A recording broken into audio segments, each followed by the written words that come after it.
Bom, tem um cara que eu respeito da política e respeito mesmo, ele sabe, não é de hoje.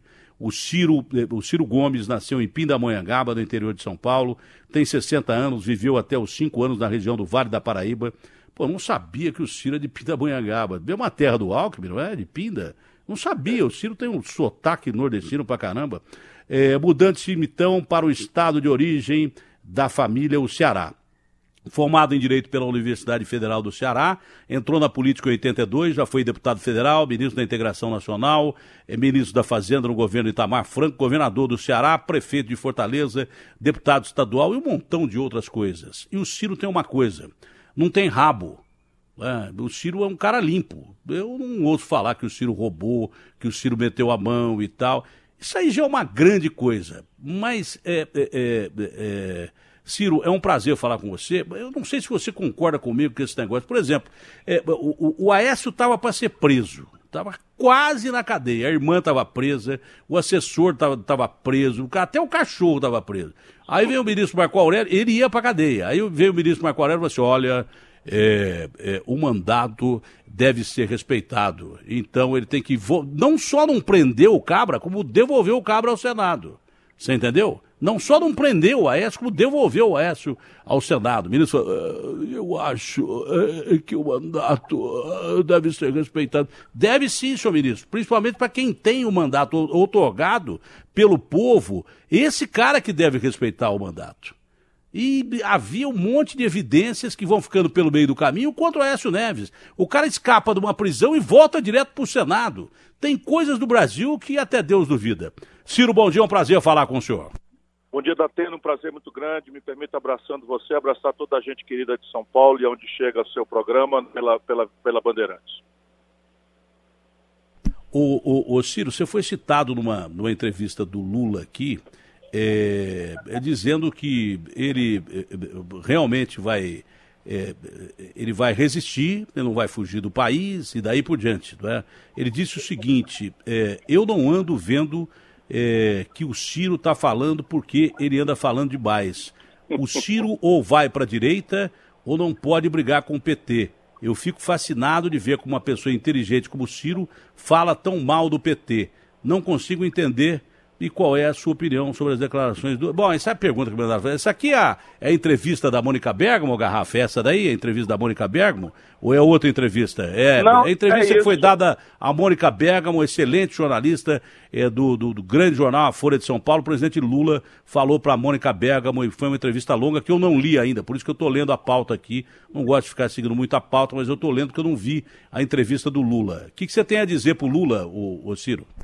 Eu tenho que ter muita paciência, porque não é nada fácil para um homem que tem a trajetória do Lula, está hoje carregando uma condenação de 12 anos e um mês de cadeia, já em segunda instância, com mais não sei quantos processos, com a sua honradez completamente posta em suspeição, e não é fácil para ninguém, e eu tenho um coração antes de ser uma pessoa da luta, que eu sou muito também.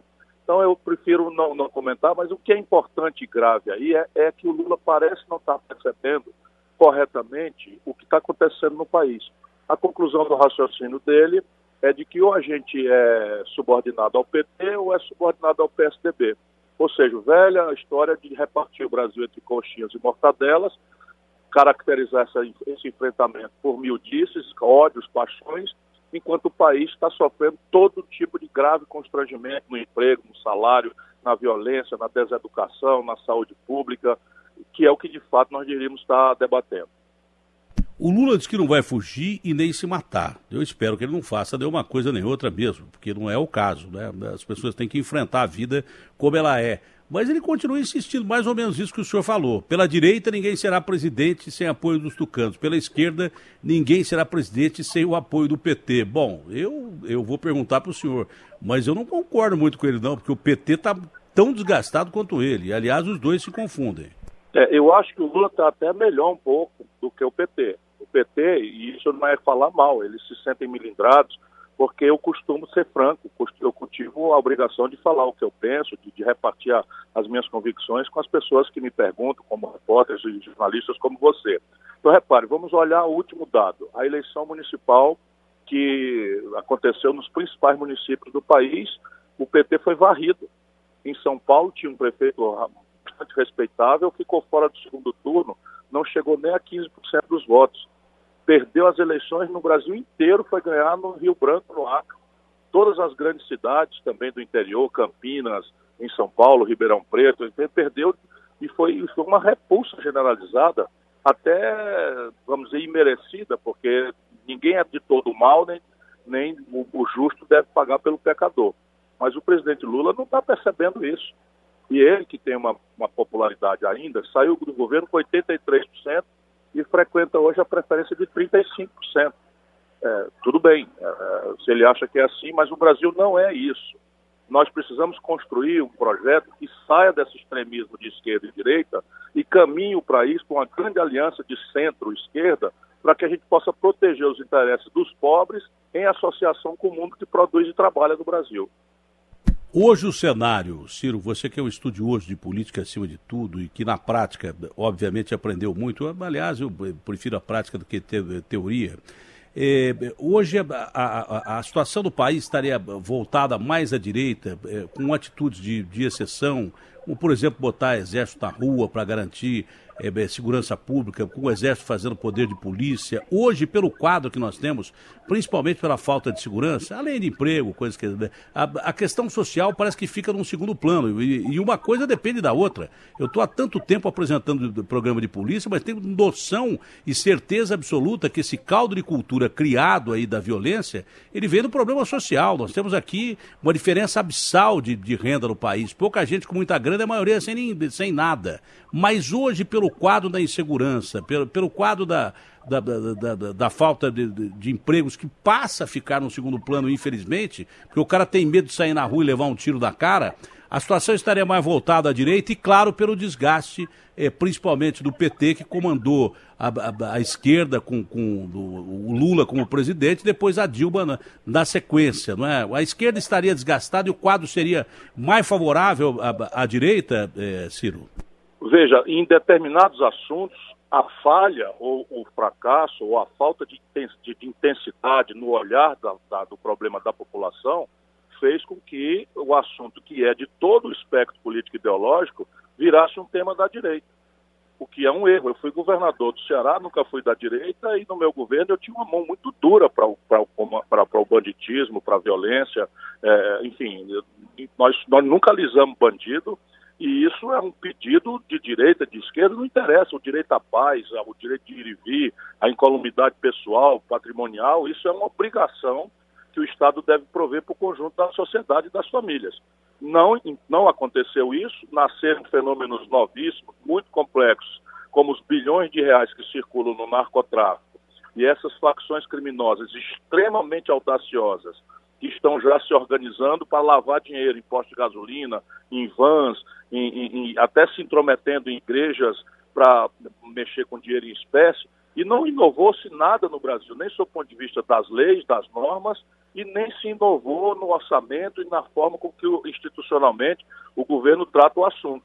De maneira que a população tem toda a razão de pedir, né, uma novidade. Evidentemente, os espertalhões oferecem novidades que são muito fáceis de serem entendidas, mas que não são planejadas, não guardam coerência com nada científico, com os precedentes de sucesso internacional do enfrentamento desse mesmo tipo de fenômeno. E o mais grosseiro equívoco é imaginar que as Forças Armadas vão ser capazes de cortar a cabeça do narcotráfico, das facções criminosas cercando favela. Isso jamais vai acontecer, porque jamais aconteceu no mundo.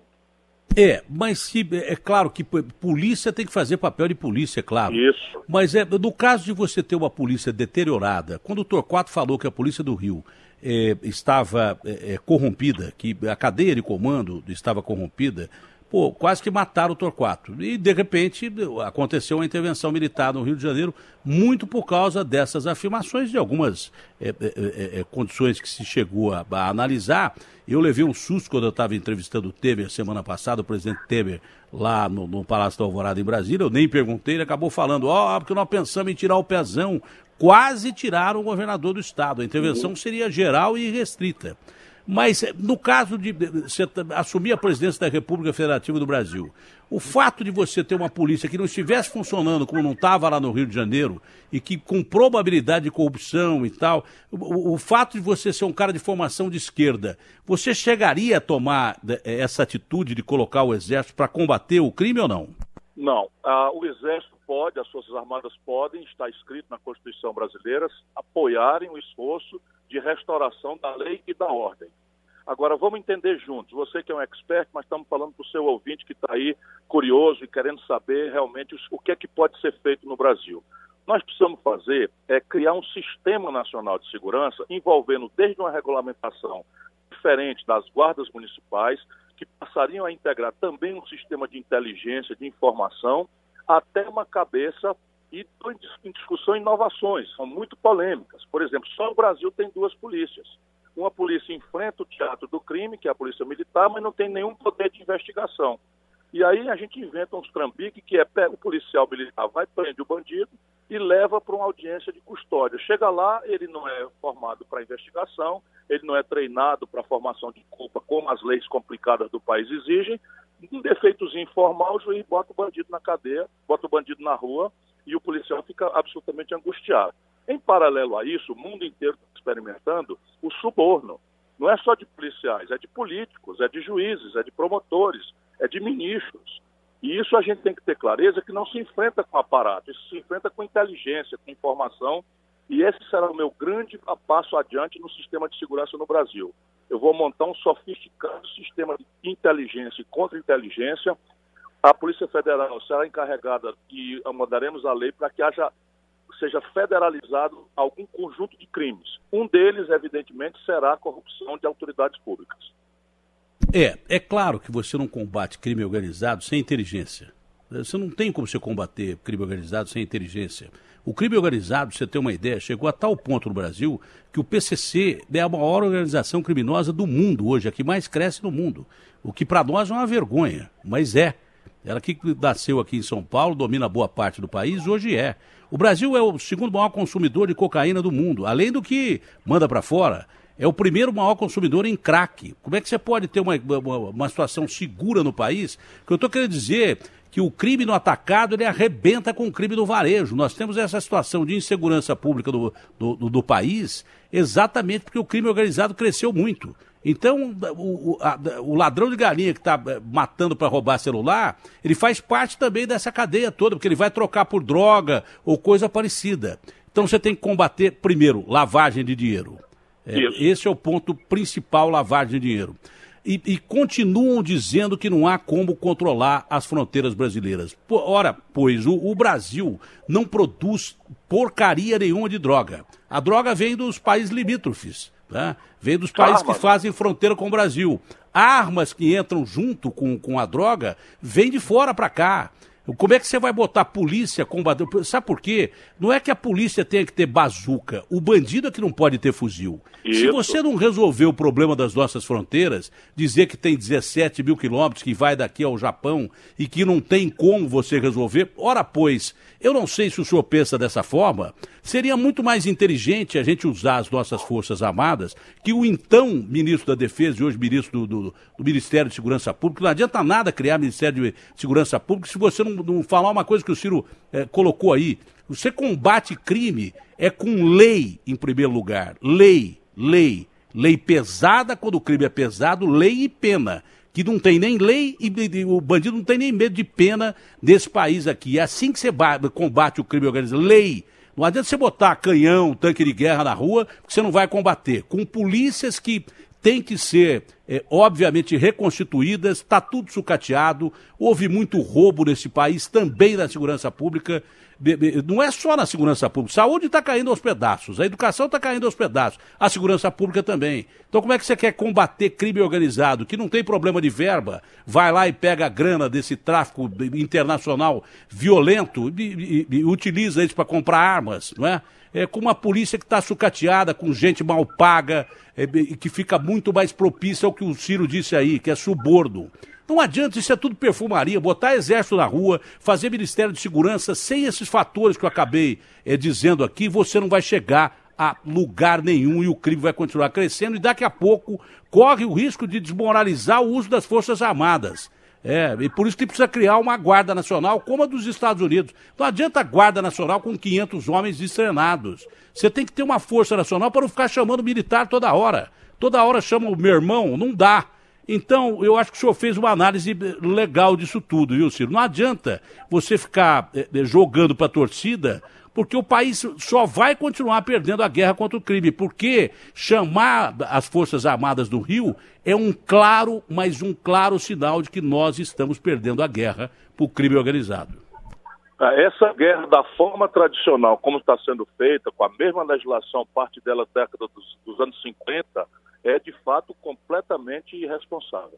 O Brasil precisa estar em linha no mundo, inclusive contra paraísos fiscais. O Brasil precisa montar um sistema de inteligência e contra-inteligência, como já lhe disse, para rastrear os caminhos do fuzil AR-15, porque se você não pode estar com um homem a cada 100 metros na fronteira, você hoje tem drone, tem satélite, tem uma série de requisitos tecnológicos que o país também pode acessar se montar uma concepção de polícia moderna, avançada e científica. O sistema de drones que nós temos para a fronteira, isso me disse o juiz Odilon, que é o maior especialista em controle de fronteira, e se não fosse por uma medida aí do Conselho Nacional de Justiça, ele estaria sem segurança, porque ele bateu de frente com o crime organizado e se aposentou, teria perdido a segurança que lhe é devida pelo Estado e teria morrido, porque ele bateu de frente com os principais barões da droga. Tem um sistema de drones aí na fronteira brasileira. Sabe o que aconteceu com o sistema de drones? Está sucateado. Não investiram nada. Não é verdade? As unidades do Exército, da Atena, as unidades do Exército brasileiro que foram chamadas para esse desafio no Rio, e vamos torcer que nossos jovens soldados sejam protegidos por Deus, pela comunidade, para que amanhã não sejam vítimas ou da intolerância quando atirarem em alguém e ficar aquela comoção, ou quando receberem um tiro, um jovem tenente. Enfim, eu torço muito que dê certo, eu não sou daqueles que gostam do quanto pior melhor, mas as unidades do Exército Brasileiro e da Marinha na fronteira estão simplesmente trabalhando a meio expediente por falta de verba para o rancho. Só para você ter uma ideia de qual é o nível real, profissional e de seriedade com que se trata a questão da verdadeira enfrentamento da segurança pública brasileira. Não, eu perguntei para o presidente Temer, onde é que vocês vão arrumar dinheiro para criar ministério, onde é que vocês vão arrumar dinheiro para intervenção no Rio de Janeiro, é imposto, de onde vocês vão tirar dinheiro? Porque do Exército, da Marinha e da Aeronáutica não adianta mais, que os caras estão sucateados. Isso já foi dito pelos comandantes militares, né? Então é complicado. Agora, sabe o que eu não entendo, passando para o campo político mais uma vez, Ciro? Que de repente eu tinha lido uma notícia que você estava conversando com o Haddad, o senhor citou o Haddad sem dizer o nome agora há pouco, como ex-prefeito de São Paulo, que não conseguiu se reeleger, perdeu para o Dória de lavada no primeiro turno, muito por causa do que aconteceu com o PT, e ele também foi muito ruim como prefeito de São Paulo. Agora, tinha uma conversa sua com o Haddad para unir a esquerda e talvez até, se o PT não tivesse um candidato, o senhor sair apoiado pelo PT numa dobradinha com o Haddad. Aí veio o Lula dar uma entrevista para a brilhante jornalista Mônica Bergamo e desce o cacete em você. Eu não estou entendendo como é que foi essa posição, não entendi. O que mudou no meio do caminho? Não, na verdade não mudou nada, muito pseudo-fato, muito balé para distração dos descuidados. O Haddad me convidou para jantar e eu, evidentemente, fui jantar com ele. E no assunto, ele que me convidou para jantar, era a preocupação que ele e eu temos com o andar da carruagem do Brasil. Eu não penso que a tarefa brasileira seja unir a esquerda. A esquerda, no limite, sempre andou unida, né? No primeiro ou no segundo turno e tal. O Brasil, o problema é que a esquerda se desmoralizou. A esquerda não entendeu as transformações que o país fez, a esquerda replicou uma agenda completamente reativa, a Dilma afundou o Brasil. Não é uma pessoa que tenha cometido crime, é uma pessoa honrada, respeitabilíssima, quero bem a ela, mas fez um governo trágico. E isso acabou produzindo. E a Dilma foi posta aí com o Michel Temer na vice pela popularidade do Lula. E ninguém quer parar um pouquinho para fazer um exame se isso foi ou não foi uma coisa correta. E não foi correta. O país deveria reservar a presidência da República aos seus mais treinados, mais preparados. E o presidente da República não tem que ser de esquerda, o presidente da República tem que unir a nação. Essa é a grande tarefa de um chefe de Estado. Você sabe o que eu estou pensando aqui? É claro que o país pagou muito caro pela experiência com a Dilma Rousseff. Mas, por outro lado, eu estou analisando aqui, enquanto o senhor falava, que, de repente, até que não foi de todo ruim, porque o rei ficou nu. Porque se a Dilma não faz tanta bobagem como ela fez, um monte de coisa errada que acontecia na política brasileira, inclusive alguns ladrões que já estão na cadeia, a gente não teria descoberto isso. Eu não sei se o senhor concorda comigo. Não, eu estou completamente de acordo. É desagradável constatar isso e eles consideram que isso é um ataque que eu faço ao PT. Eu não tenho intenção de atacar nada, eu tenho intenção de ser fiel, né, aos fatos, à realidade e de me manter onde eu sempre estive, né, fiel ao compromisso popular que me deu sentido da invocação à vida. Eu tenho 38 anos de vida pública, você é sempre muito generoso comigo, mas eu tenho um dado prático. 38 anos, nunca respondi a um inquérito, nem sequer para ser absolvido. Isso nada mais é do que a minha obrigação. Mas nesses tempos eu posso dizer isso, nunca respondi a um inquérito, nem sequer para ser absolvido. Não tenho rádio, não tenho televisão, não tenho empresa, não tenho fortuna, sou uma pessoa que vive muito bem, de classe média alta, tenho um apartamento decente, 2 carros, enfim, mas nunca aceitei sequer receber aposentadorias. E eu acho que isso que interessa, é o exemplo e a ideia que você tem que recolher para fazer as coisas direito. No caso do presidente Lula, que é uma figura importante, está em primeiro lugar ainda das pesquisas, tem a história do Lula, está tudo aí. E agora nós estamos em vias aí de um julgamento importante. Pela lei, o presidente Lula já seria considerado inelegível. Pelo TSE, o TSE deveria cassá-lo pela ficha suja aí.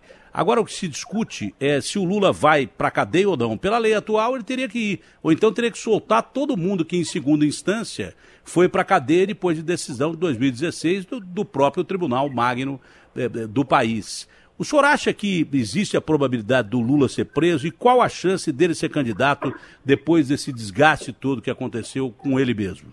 Olha, a lei da ficha limpa foi aprovada no governo do Lula, sancionada por ele. Trata-se de uma dessas tentativas de fazer um puxadinho para resolver problemas reais que a gente não tem tido capacidade política de fazer. O que é que eu estou querendo dizer? A justiça brasileira é muito lenta, anda a passo de carga do manco, especialmente se o réu for rico e contratar um bom advogado, os tempos da justiça brasileira são ridículos. E só no Brasil você tem a possibilidade de 4 graus de jurisdição, ou seja, o juiz singular, o Tribunal Regional, o Superior Tribunal de Justiça e o Supremo Tribunal Federal. Isso, por média, leva 12, 14, 16 anos para atravessar. Zangados com isso, muita gente boa da igreja, bem-intencionada, do PT, bem-intencionada, inventaram essa história de resolver que a punição para a questão da política já seja no meio dos recursos, ou seja, é o primeiro lugar do mundo onde um réu tem direito a 2 recursos ainda, mas já tem que pagar uma pena irreparável, que é ficar sem os direitos políticos. O Lula que assinou isso.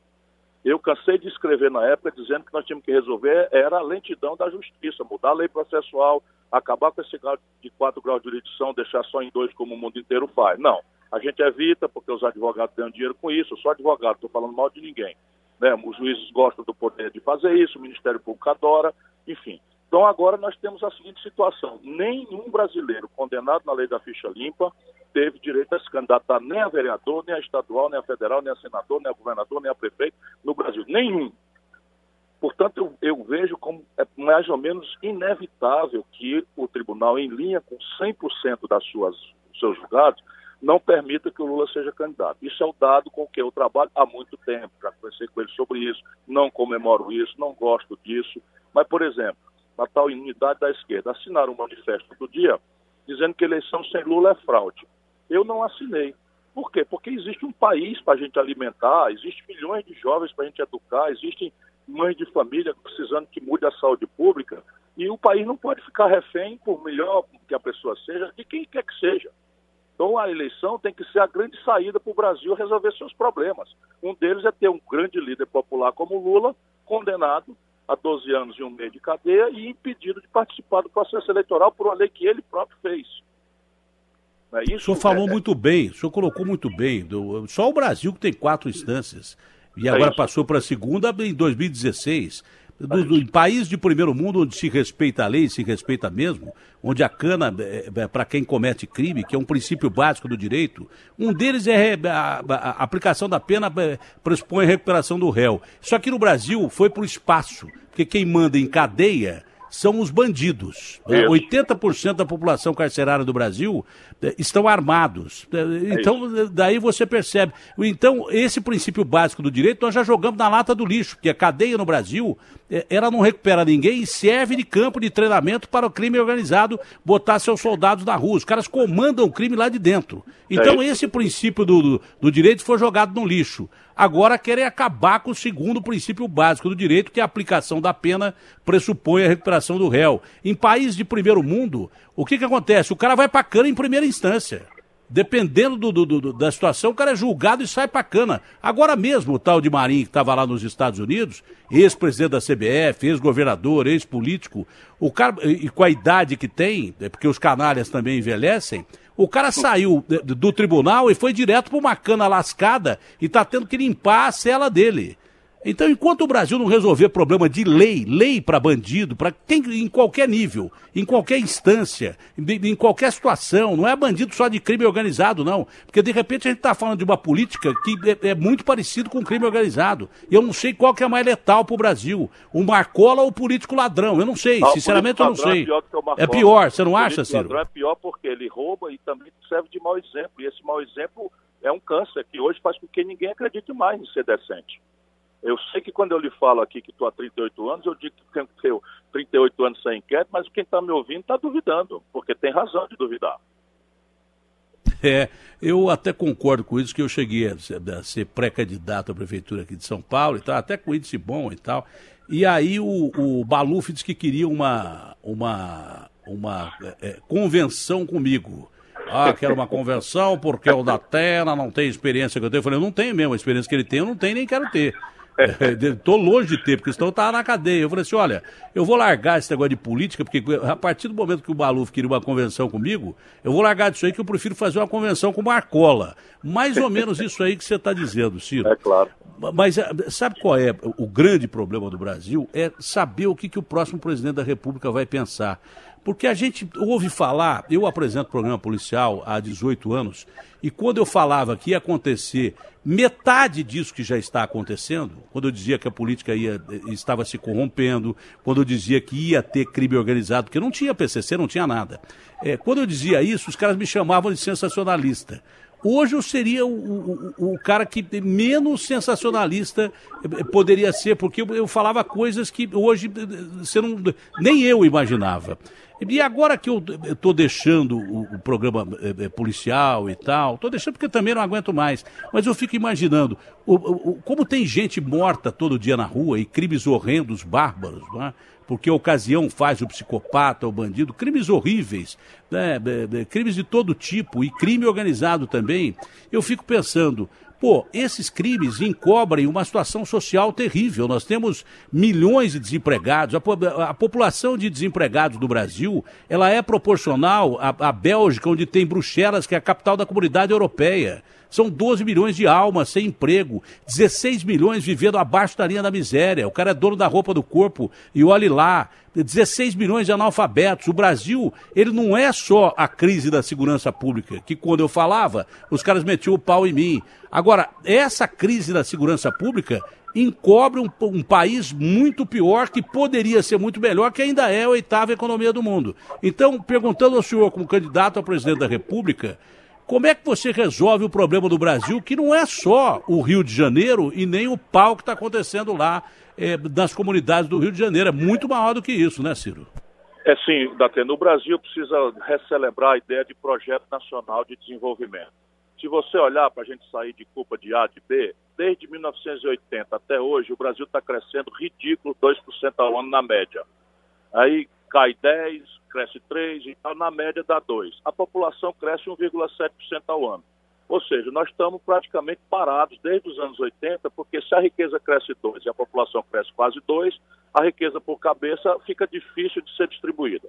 Então o país tem a primeira grande tarefa, é devolver ao país uma energia para crescer. Isso não é trivial, porque, por exemplo, se o Brasil crescer 2 anos seguidos a 5%, falta energia, por falta absoluta de planejamento, de projeto, de estratégia. Mas nós temos que fazer essa aposta e correr atrás de resolver os problemas derivados disso. Por que 5% é o número mínimo? Porque isso é o suficiente para cobrir 2 milhões de garotos, rapazes e moças que chegam ao mercado de trabalho, querem empreender um trabalho, né, que não estão conseguindo, e os ganhos de produtividade, que é a troca de gente por máquina na agricultura, na indústria. Se você pega, por exemplo, bota uma catraca eletrônica no ônibus, você acaba 50% dos empregos dentro do ônibus, que é o trocador, que é uma profissão que tende a ser extinta, como muitas outras. Daí você tem que entrar numa dinâmica de distribuição de renda. Eu vou dar um número para o seu ouvinte, Datena. Você já falou sobre isso hoje. Hoje, no Brasil, 5 cidadãos, e eu não estou falando mal deles, estou falando mal da política dominante no país. 5 cidadãos têm a fortuna equivalente às posses de 100 milhões de brasileiros. Isso não existe nem no fundão da África tribal, existe isso. 5 pessoas têm a fortuna equivalente às posses de 100 milhões de brasileiros mais pobres. E o sistema de impostos do país cobra do pobre e não cobra do rico. Por exemplo, o pobre, quando liga a energia, paga 30% sem saber que está pagando de imposto. Quando faz uma ligação de celular para marcar uma faxineira que vai na casa de alguém, está pagando a coitada 30% de imposto. E o rico, por exemplo, as heranças do Brasil, enquanto os americanos cobram dos ricos 45% na herança, aqui cobra 4%. E aí isso é uma coisa que é politicamente difícil, mas tecnicamente, conceitualmente, se o Brasil conseguisse fazer um novo acordo, nós temos condição de virar o jogo. Ciro, é claro que pesquisa é importante, até para saber que norte você vai tomar, principalmente a qualitativa. Eu nem penso muito, é claro que quando ela é desproporcional em termos de quantidade, você tem que levar em consideração, mas a qualitativa é muito importante. Mas dizem que realmente a eleição começa na hora do debate. Na hora do debate vai ter muito candidato e tal, mas você acredita que o seu conteúdo possa lhe diferenciar dessas pessoas todas que concorrem à presidência e muitas delas desgastadas, Ciro? Eu acho que sim, evidentemente que eu tenho que ter muita humildade, não adianta nada você ser o bambambam, ter estudado e chegar num debate e não se comunicar com simplicidade com o povo, que é o grande juiz disso. Mas eu acredito que a população brasileira, depois do protesto, da zanga justa que tem, não faltam razões para a descrença generalizada do povo na política, o povo vai lembrar que nós temos um país que temos que alimentar, volto a dizer, eu me lembro disso todo dia, 206 milhões de bocas, que temos que fazer uma equação para essa violência impune, mudar as leis, isso só quem faz é a política. E aí o povo acredita que vai se reconciliar e eu espero que Deus me dê a oportunidade de servir a esse grande país. Mas também, se não for vontade do povo, eu me sentirei com o dever cumprido, com a obrigação cumprida e posso cuidar do meu filhinho, do meu neto, já com a sensação de que fiz o que estava ao meu alcance fazer. Como é que é possível? Eu discordei do presidente Temer, quando o presidente Temer, nessa entrevista lá no Palácio da Alvorada, disse assim, porque a imprensa desmoraliza muito a classe política. Eu falei, presidente, o senhor vai me desculpar interrompê-lo, mas quem está se desmoralizando é a própria classe política, que deu motivos para isso. Não é que a imprensa está inventando situações. Aí você fica pensando, como é que você vai recuperar essa classe política? Porque eu só vejo o caminho da política como o caminho democrático para resolver essa situação do país. Eu, como um democrata que sou, não penso em qualquer outra probabilidade que não a política. Agora, como recuperar uma política tão desgastada como essa que está aí, inclusive com gente dentro da política tentando inverter a lei?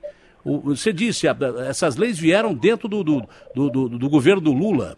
Se não fosse o Lula, essa decisão em segunda instância do TRF4 lá de Porto Alegre, se não fosse o Lula, qualquer outro cara que estivesse no lugar dele estaria preso. Só não foi preso até agora porque estão pensando em rever uma situação que já foi colocada em 2016, que nós precisamos parar com esse negócio de justiça lenta no Brasil. Nós precisamos agilizar a justiça já com o cara sendo preso em segunda instância. Então, como você rever uma situação que, para o político, você deve pensar como países de primeiro mundo, em questão de lei, mas quando atinge ele, político, ele quer mudar a regra do jogo. Eu não entendo como é que isso pode ser feito no país a curto prazo e não pode demorar muito, porque senão a gente não tem salvação, Ciro. Olha, vários países, praticamente todos, tiveram momentos agônicos, momentos de dificuldade, de desmoralização. E o que é que resolveu historicamente? Você tem desde uma experiência, aí eu gosto de citar a história, porque ela ajuda a gente também a não punir tanto o nosso povo, que já sofre mais do que merecia, dentro do ônibus, empregado, humilhado no posto de saúde. Então, para saber, a Inglaterra viveu um momento de grande podridão na monarquia e chegou lá um puritano chamado Cromwell, foi lá e meio autoritariamente deu uma limpeza geral e tal. A América do Norte foi a guerra civil. E basicamente as questões eram para abolir a escravidão, e aí o Sul, que explorava o mundo escravo, negro e corrompido demais e tal, foi à guerra, armou-se para enfrentar, e morreram milhões de pessoas lá nos Estados Unidos. Então nós no Brasil estamos meio atrasados, ainda com a agonia de um país que não tem um exercício de democracia permanente, como a França, que desde 1789, sem nenhuma interrupção, o povo vota, acerta e ganha, e erra e perde. E a França fez um vexame também na Segunda Guerra Mundial, se entregou por Hitler sem disparar um tiro, de maneira que todos os povos vivem esses momentos agônicos. Quais são aqueles que venceram? Aqueles que conseguiram produzir de cima para baixo exemplos, porque discurso todo mundo sabe fazer bonito, mas o exemplo, e de baixo para cima perseverança, paciência, persistência no caminho do exercício da cidadania.